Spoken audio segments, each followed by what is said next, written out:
안녕하세요. 오늘은 4월 27일 부활 제2주간 수요일입니다. 오늘 제1 독서인 사도행전에서는 천사가 밤에 감옥 문을 열고 사도들을 데리고 나와 생명의 말씀을 전하라고 하자 사도들은 성전에서 백성을 가르칩니다. 또 요한복음에서 하느님께서는 외아들을 믿는 사람은 누구나 멸망하지 않고 영원한 생명을 얻게 하십니다. 오늘 제1 독서는 사도행전의 말씀입니다. 그 무렵 대사제가 자기 모든 동조자 곧 사도가이파와 함께 나섰다. 그들은 시기심에 가득 차 사도들을 붙잡아다가 공령 감옥에 가두었다. 그런데 주님의 천사가 밤에 감옥 문을 열고 사도들을 데리고 나와 말하였다. 가거라, 성전에 서서 이 생명의 말씀을 모두 백성에게 전하여라. 그 말을 듣고 사도들은 이른 아침에 성전으로 들어가 가르쳤다.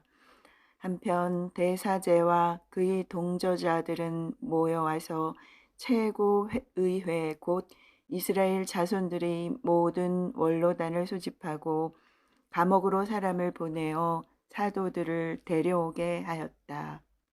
경비병들이 감옥에 이르러 보니 사도들이 없으므로 되돌아가 보고하였다. 저희가 보니 감옥 문은 굳게 잠겨 있고 문마다 간수가 서 있었습니다. 그런데 문을 열어보니 안에는 아무도 없었습니다. 성전 경비대장과 수석 사제들은 이 말을 듣고 일이 앞으로 어떻게 될 것인가 하며 사도들 때문에 몹시 당황해 하였다. 그때에 어떤 사람이 와서 그들에게 보고하였다. 여러분께서 감옥에 가두신 그 사람이 지금 성전에 서서 백성을 가르치고 있습니다. 그러자 성전 경비대장이 경비병들과 함께 가서 사도들을 데리고 왔다. 그러나 백성에게 돌을 맞을까 두려워 폭력을 쓰지는 않았다. 주님의 말씀입니다. 하느님 감사합니다. 이어서 요한이 전한 거룩한 복음입니다.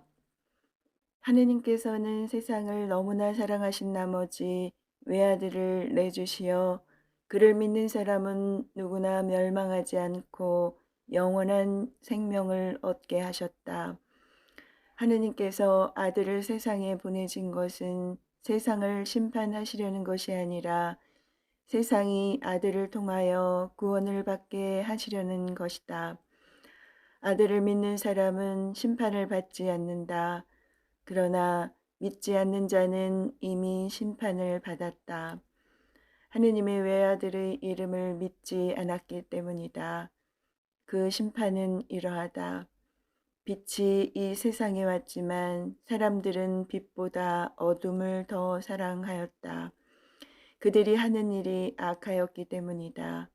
악을 저지르는 자는 누구나 빛을 미워하고 빛으로 나아가지 않는다.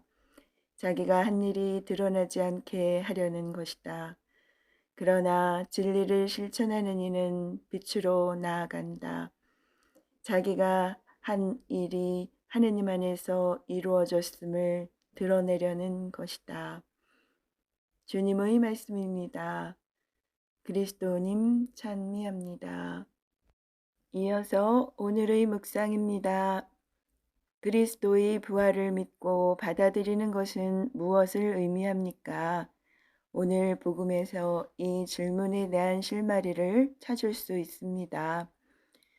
요한복음 3장 16절에 따르면 성부께서 성자를 통하여 구원을 실현하시는 까닭은 세상을 사랑하시기 때문입니다. 그분의 구원은 성자를 믿는 이가 영원한 생명을 얻게 하는 것입니다. 예수님께서는 아들을 믿는 사람은 심판을 받지 않는다. 그러나 믿지 않는 자는 이미 심판을 받았다. 하느님의 외아들이 이름을 믿지 않았기 때문이다 라고 하십니다. 보통 신약성경 본문들에서 하느님의 심판은 인류 역사의 끝에 일어나는 것으로 그려집니다. 그런데 요한복음은 성자를 통한 성부의 계시를 인간이 거부할 때 이미 심판이 이루어졌다고 선포합니다. 성자를 통한 성부의 계시는 악을 저지르는 자의 민낯을 드러냅니다. 사람들은 성부에게서 온 빛이신 성자를 받아들이느냐 거부하느냐에 따라 갈라집니다. 그러나 예수님께서는 악을 저지르는 자는 누구나 빛을 미워하고 빛으로 나가지 않는다. 자기가 한 일이 드러나지 않게 하려는 것이다 라고 말씀하십니다. 그리고 예수님께서는 진리를 실천하는 이는 빛으로 나아간다고 하시며 자기가 한 일이 하느님 안에서 이루어졌음을 드러내려는 것이라고 하십니다.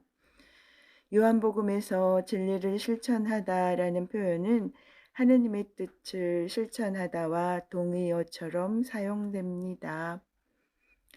이런 맥락에서 하느님의 뜻은 그리스도 안에서 이루어진 계시를 믿고 그 믿음을 실천하는 것입니다.